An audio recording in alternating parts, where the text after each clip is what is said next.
Allahumma barik lana fi Sya'ban wa balighna Ramadan. Mudah-mudahan kita disampaikan kepada bulan suci Ramadan. Sengaja saya menggunakan latar belakang gambar Gaza, ya, Derbalah, sekitar tanggal 29 Februari yang lalu, ketika terjadi pembantaian di pinggir pantai oleh Israel Anatullah alaihi majma'in, ketika terjadi pembagian makanan lewat udara. Paling tidak kita bisa mengambil sebuah hikmah bahwa Ramadan kita ini sebentar lagi mudah-mudahan insya Allah sampai kepada kita. Ini jauh lebih baik daripada Ramadan yang dirasakan oleh para sahabat kita atau saudara-saudara kita di Gaza dan di Palestina secara umum. Karena kehidupan mereka jauh lebih sulit daripada kita, dan ancaman kematian itu selalu ada. Walaupun sebenarnya kullu nafsin dha'iqatul maut, semua yang bernyawa pasti meninggal. Namun buat mereka jauh sebelum Ramadan sudah berpuasa, ya, karena memang makanan itu sudah sangat langka, kelaparan sudah melanda di mana-mana, sehingga banyak yang memang akhirnya berpuasa sunnah setengah terpaksa karena kesulitan makanan. Artinya nanti kalau kita sampai kepada bulan Ramadan ini, mudah-mudahan kita mau berbagi betul-betul, kita membagi resources kita, membagi kekayaan yang kita miliki, ya, sehingga kita bisa kirimkan kembali untuk membantu meringankan beban mereka, dan mudah-mudahan itu yang menjadikan kaum muslimin ini mendapat kemenangan di bulan Ramadan yang akan datang insyaallah sebentar lagi. Persiapan Ramadan para salafus salih itu sebenarnya dimulai dari sikap mereka melihat bulan Ramadan sebagai bulan yang penuh ampunan, ya. Imam Abdul Hasan Al-Mawardi meriwayatkan dari Anas bin Malik bahwa Rasulullah SAW bersabda, innama sumiya Ramadan li'annahu yarmidudz dzunub, bahwa sesungguhnya Ramadan itu mengapa dinamakan bulan Ramadan, dan mengapa Allah Subhanahu wa Ta'ala memilihkan bulan Ramadan sebagai perintah untuk berpuasa 1 bulan penuh, karena di dalamnya memiliki satu keutamaan, yaitu membakar dosa-dosa. Jadi para sahabat ini adalah kumpulan orang yang memang menanti-nanti Ramadan karena mereka merasa banyak sekali dosanya, ya.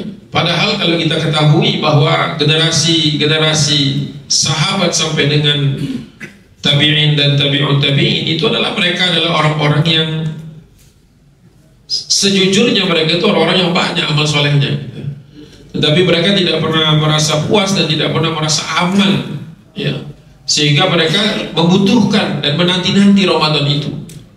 Sedangkan kita yang mungkin hidup di abad ke-21 atau abad ke-15 Hijriah ini mungkin tidak merasakan itu, ya.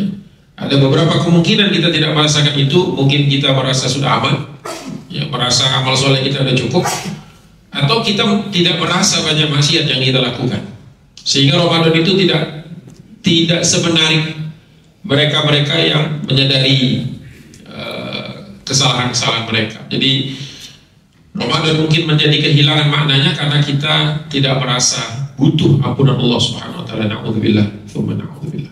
Terdapat sekitar 2,3 juta penduduk Gaza dalam keadaan kelaparan. Pastinya kita kalau tidak pernah sama sekali memberikan atau mengirimkan bantuan, pastinya kita akan dimintai pertanggungjawaban oleh Allah Subhanahu wa Ta'ala.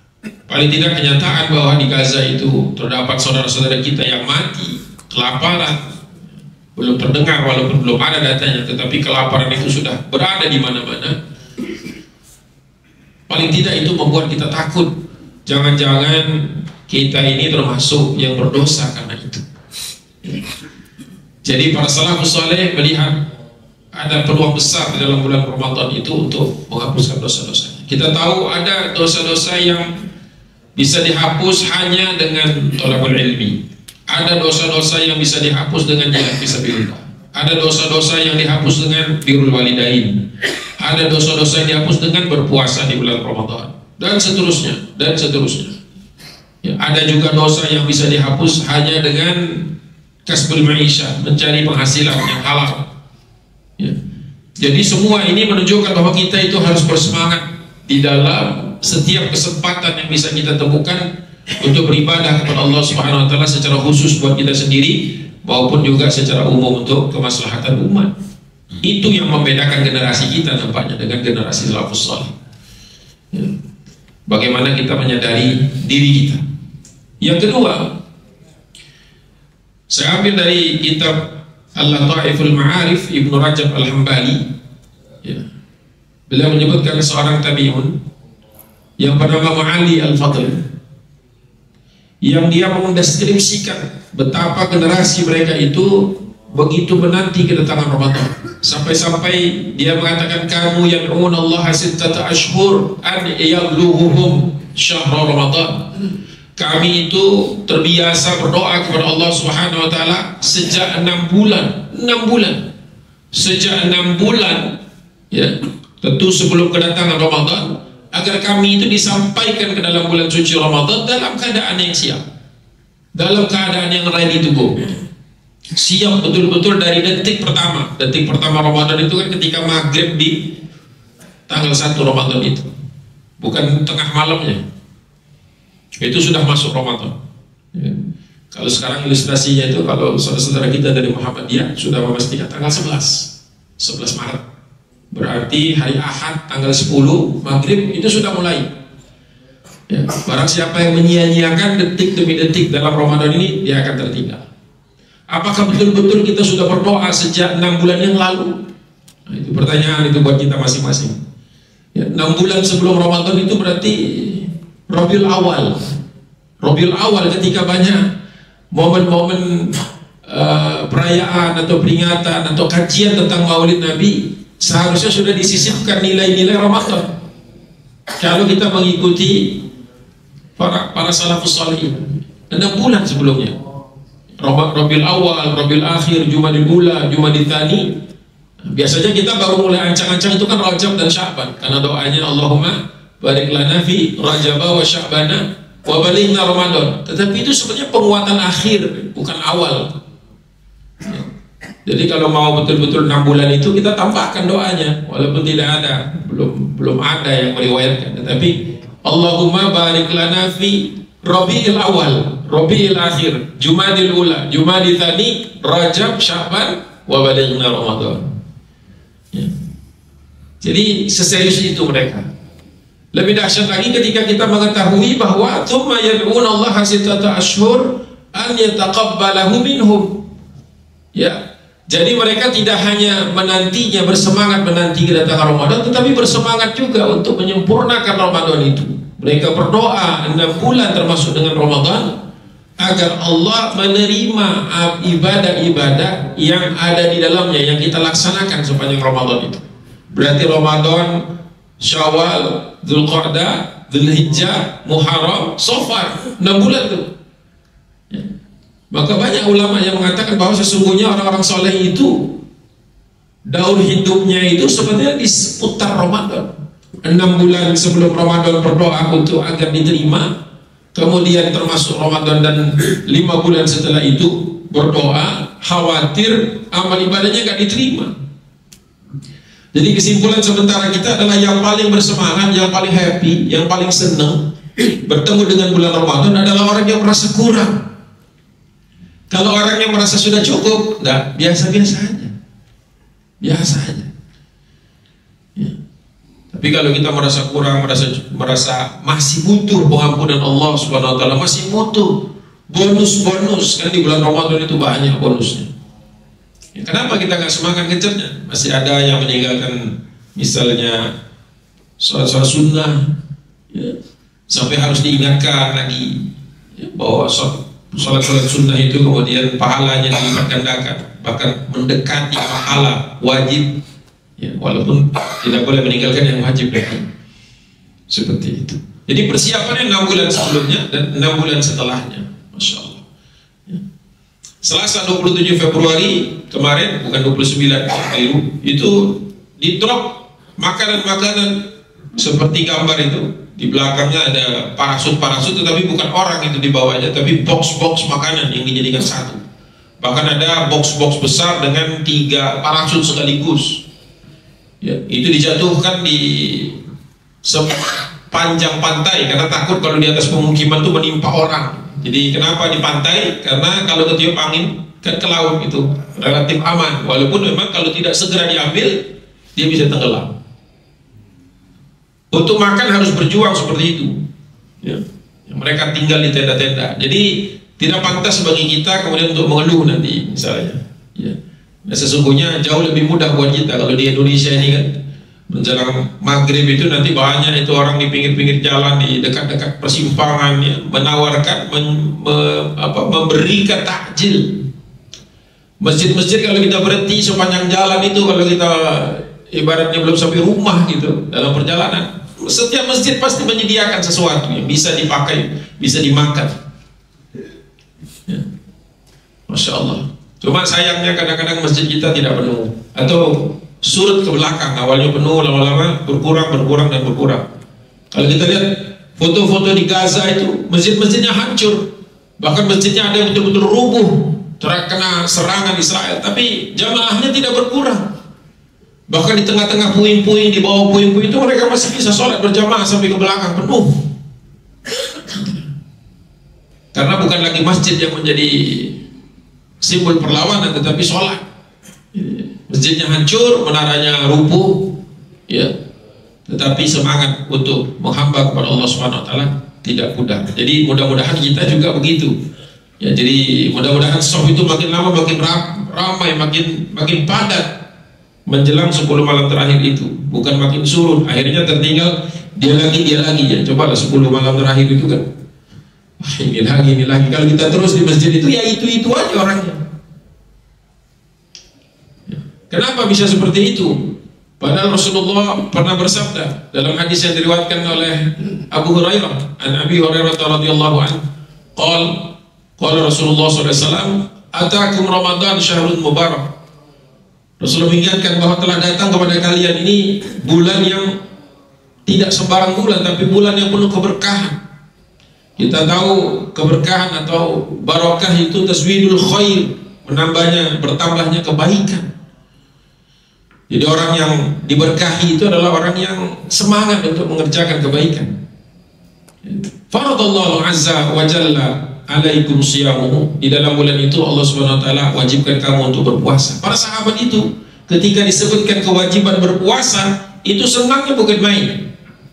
Kalau kita dikasih sesuatu yang wajib itu beratnya bukan main, kebalikannya.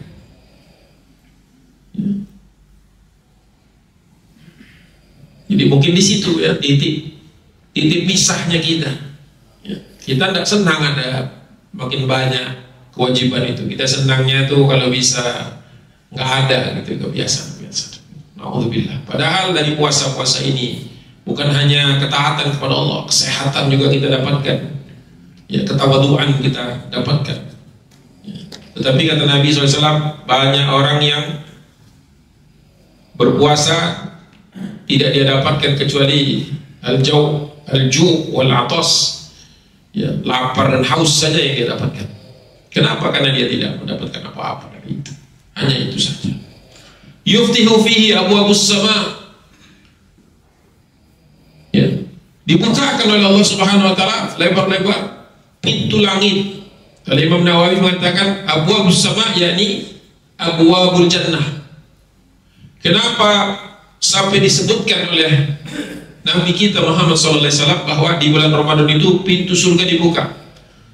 Dijelaskan oleh para ulama bahwa makna kenapa pintu surga itu dibuka, karena banyak di antara umatku ini yang sebenarnya tidak cukup dia itu amalannya, tidak cukup untuk masuk ke dalam surga. Tetapi ketika dia begitu menanti Ramadan, begitu gembira dengan datangnya Ramadan, Allah cukupkan, Allah masukkan.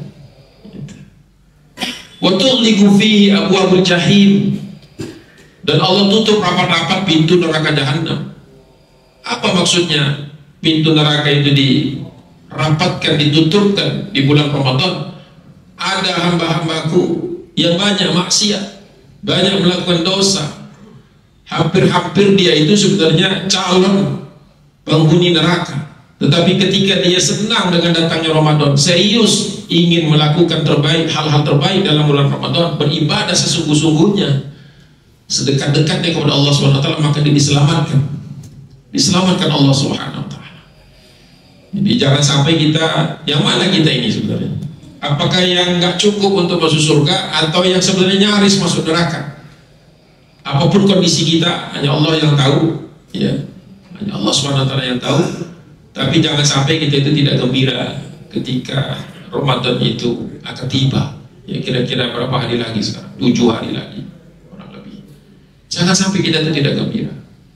Jadi salah satu di antara tujuan kita melaksanakan tarhib juga bukan sekedar supaya kita tahu hukumnya, bukan sekedar supaya kita tahu fikihnya saja, tapi supaya kita tuh benar-benar senang gitu.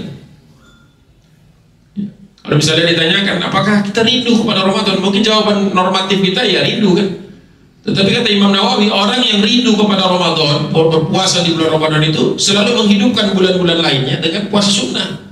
Jadi kalau kita ditanya apakah rindu Ramadan, jawabannya rindu. Maka ditanya lagi, sekali lagi, apakah benar-benar sudah melaksanakan puasa-puasa sunnah? Jadi tipikal orang rindu itu seperti itu, melaksanakannya di luar waktunya. Ditanyakan pada diri kita masing-masing, kita ini sebenarnya Senin Kemis misalnya. Kalau sekarang ini sudah masuk waktu yang Rasulullah tidak sarankan untuk berpuasa karena terlalu dekat dengan Ramadan. 7 hari sebelum Ramadan itu Rasulullah mengurangi puasanya atau menghentikan puasa-puasa sunnahnya. Jadi hari ini walaupun Senin mau dilaksanakan boleh, tapi kalau tidak pun ada dalil.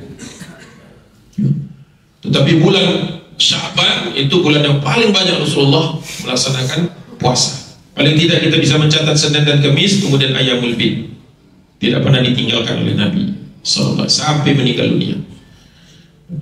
Itu bukti kita rindu. Ya coba dihitung saja, adakah yang mencatat misalnya bulan kemarin itu, bulan apa namanya, Rajab kemarin, Rajab itu berapa kali kita puasa subuh? Jangan sampai kita mengatakan rindu kepada Ramadan tapi nggak kelihatan kayak orang rindu. Bahkan ditambahkan lagi berita gembira itu oleh Rasul sallallahu alaihi wasallam, wa tughallu fihi maradatus syayatin. Di bulan itu ya, wa tughallu ya, itu dibelenggu, dibatasi atau dihentikan sementara waktu di bulan Ramadan itu maradahnya syaitan. Syayatin jamak dari syaitan. Maradah itu kemampuan dia, tekad dia untuk menyesatkan sebanyak-banyaknya zuriat Nabi Adam alaihissalam, kita ini semua. Jadi apa, setan itu visi misi hidupnya itu sederhana sekali, mengecoh, menipu, menjerumuskan sebanyak-banyaknya anak Nabi Adam, kita ini semua objek dia. Jadi kalau setan punya anak, anaknya pun didoktrin untuk itu, dan seterusnya dan seterusnya. Jadi yang meroyok kita, dan mereka nggak ada yang mati. Para ulama sepakat bahwa setan nggak ada yang mati, nanti matinya bareng semua ketika masuk neraka jahanam itu. Jadi makin banyak mereka itu, sedangkan kita sih berganti. Jadi yang menggoda kita itu ya yang dulu menggoda orang-orang soleh zaman dulu, ada semua. Jadi semakin tinggi derajat kita, keimanan kita makin besar juga tantangannya. Tapi di bulan Ramadan, wa tughallu fihi maradatus syayatin, kata Allah, kubelenggu kemampuan setan itu, kubelenggu. Oleh sebab itu banyak ulama yang menyebutkan bulan Ramadan adalah bulan tazkiyatun nafs, bulan dimana kita itu seharusnya membersihkan diri kita. Bahkan Syekh Said Sabiq di dalam kitabnya Al-Mustakhlas fi tazkiyatil anfus itu menyebutkan bahwa kalau engkau ingin tahu di mana posisimu di hadapan Allah sebagai hamba Allah, lihat ibadahmu di bulan Ramadan. Karena di bulan Ramadan itu tidak ada gangguan setan. Kalau engkau semangat, itu engkau semangat yang luhur. Tapi kalau engkau malas, maka kemalasan itu kemalasan asli. Jadi bukan karena faktor-faktor X. Jadi kalau kita ingin tahu di mana posisi kita sebenarnya, lihatlah nanti bagaimana Ramadan itu. Lihatlah tarawih pertama itu, misalnya contohnya. Lihatlah bagaimana sahur pertama kita itu. Lihatlah bagaimana kita menghabiskan waktu kita di siang hari. Karena banyak orang mengambil hadis yang paling populer, lebih populer dari hadis yang lainnya, itu bahwa tidurnya seorang hamba Allah yang berpuasa itu bernilai ibadah. Ya kan, hadis itu yang paling sering dipakai kan. Kadang-kadang beberapa penceramah pun mengkampanyekannya. Padahal maksudnya kalau kita tanyakan kepada ahli hadis, kepada pemahaman al-muhadditsin, ya orang-orang yang mengerti hadis, maksudnya itu kalau engkau tidak ada pilihan lain, atau kalau engkau berpotensi ingin melakukan maksiat, tidurlah. Jadi tidur itu pilihan terakhir daripada maksiat. Di bulan Ramadan jelas lebih bagus tidur. Tapi kalau dibandingkan dengan sholat sunnah, as-salatu khairu minan naum. Kalau dibandingkan dengan thalabul ilmi, yang pasti ya kalah tidur itu, nggak ada apa-apanya dibandingkan thalabul ilmi. Dibandingkan sedekah atau kita menolong orang, ya kan? Menolong orang, membantu orang, jauh lebih bagus. Jadi jangan pilih opsi terakhir. Kecuali Anda ya di lawa udah beres, ya kan? Sholatnya sunnahnya sudah dipenuhi gitu kan? Sedekah sudah sesuai target, semuanya sudah selesai semua. Gak ada lagi nih terdorong untuk mau buka HP, mau nonton hal-hal yang lagwi, hal-hal yang melenakan.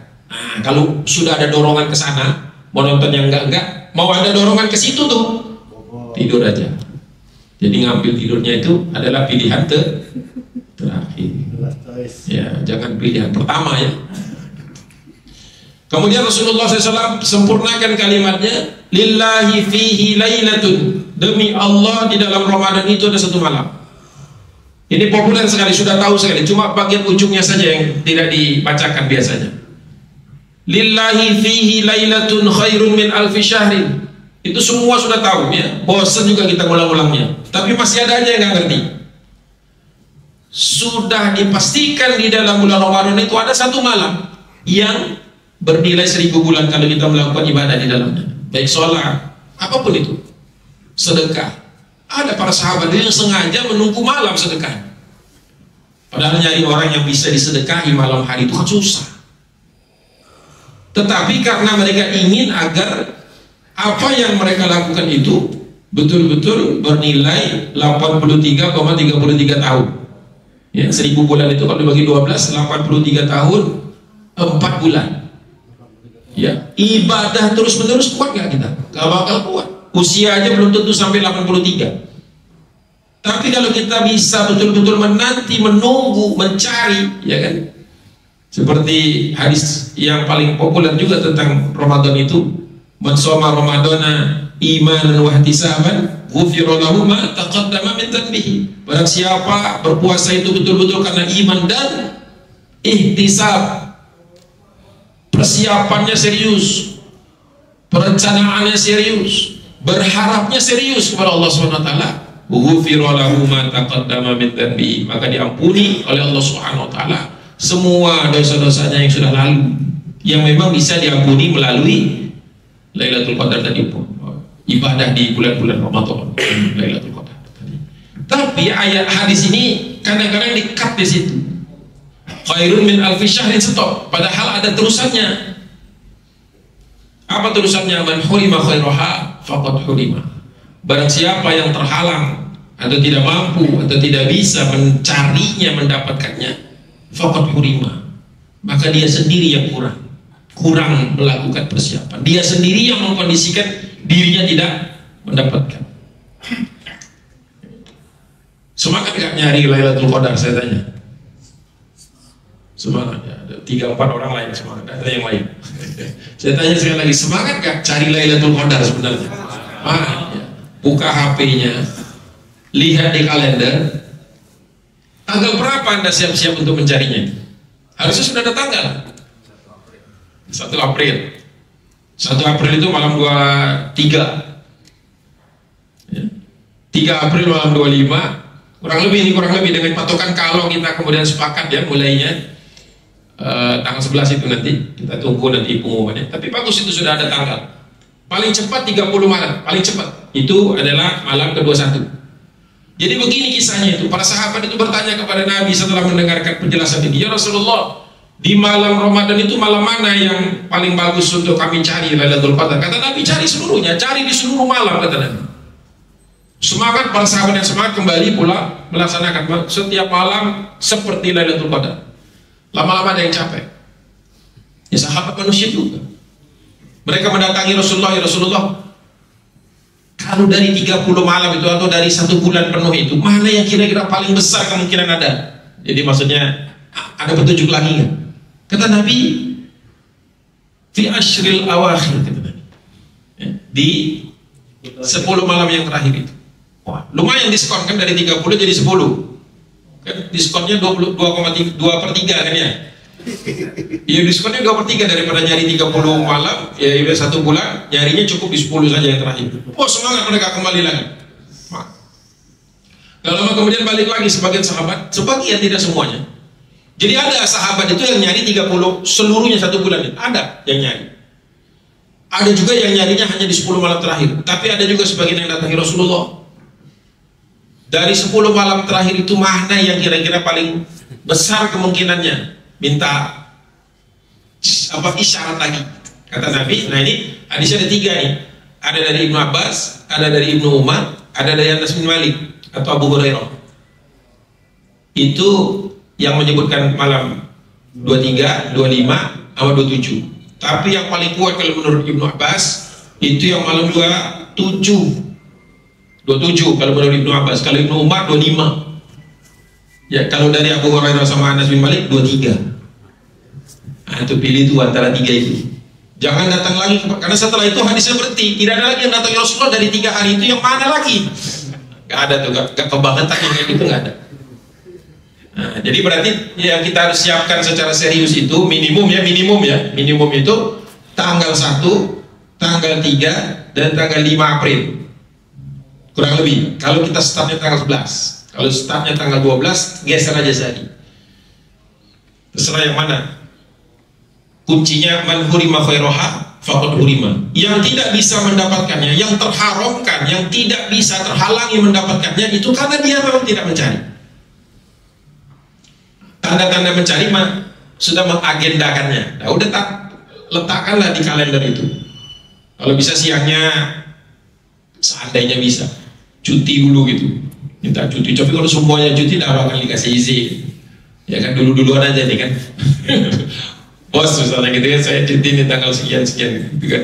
Kalau apa namanya, kantornya memang serius juga, bosnya juga mau itikaf gitu kan, bisa jadi diselesaikan semua tugas-tugas lebih awal gitu kan ya. Main piket aja gitu. Ada juga yang begitu. Tapi paling minim kita tahu itu tanggal, maka ketika pulang sudah siap, mental sudah siap, perbekalan siap, cari tempat itikaf yang paling bagus, ya. Walaupun harus di masjid, tidak ada kewajiban mencari Lailatul Qadar di masjid, tapi di masjid itu yang paling kondusif. Karena kalau di rumah ketemu bantal, tidur lagi. Tapi jangan juga ke masjid bawa bantal, ya sama aja gitu. Kalau ke masjidnya sudah bawa bantal, berarti muslim mau tidur, ini bahaya. Ya, kalaupun mau tidur, cari-carilah apa namanya, senderan-senderan aja. Jangan terlalu nyaman, jangan sampai terbaring, sehingga nanti nggak lama kemudian bangun lagi, sholat lagi, tilawah lagi, istighfar lagi. Gitu. Jadi jangan nyender-nyender. Dan kalau bisa, kalau di sebelahnya ada yang mulai ngantuk, kita pindah tempat. Karena namanya ngantuk itu penyakit menular. Lihat aja, sebelahnya ngantuk pasti ngikut. Kalau sebelahnya semangat, kita lihat deh, cari yang sebelahnya masih tilawah, kita ikut terus semangati. Dia udah mulai kayak mau istirahat, cari lagi mana yang masih tilawah, sebelahnya lagi, belakangnya dikit. Pindah-pindah, jangan nyaman di satu pojok. Gelar tikar, gelar ini ada kopi, ada teh, udah tidur pasti. Trik-triknya seperti itu. Ya.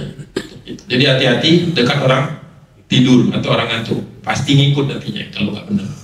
Kalau benar bangun, bangun gitu kan. Sayang dia udah niatnya mau itikaf di malam 10 malam terakhir atau malam-malam ganjil. Nah, itu. Masih ada waktu?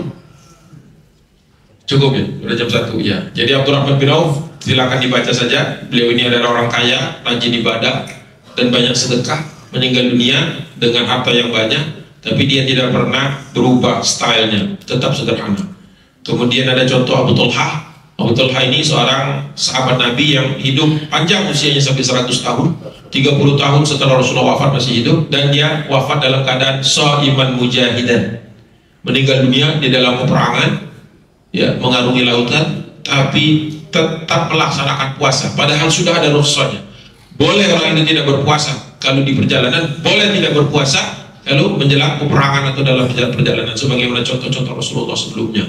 Tapi dia memilih untuk terus berada dalam keadaan seperti itu. Nah, itu mungkin nanti kalau ada waktu di bulan Ramadan bisa kita sampaikan insyaallah. Billahi taufiq wal hidayah, wallahu muwaffiq ila aqwamit thoriq, nasrun minallah wa fathut thariq wa basyiril mu'minin. Assalamualaikum warahmatullahi taala wabarakatuh.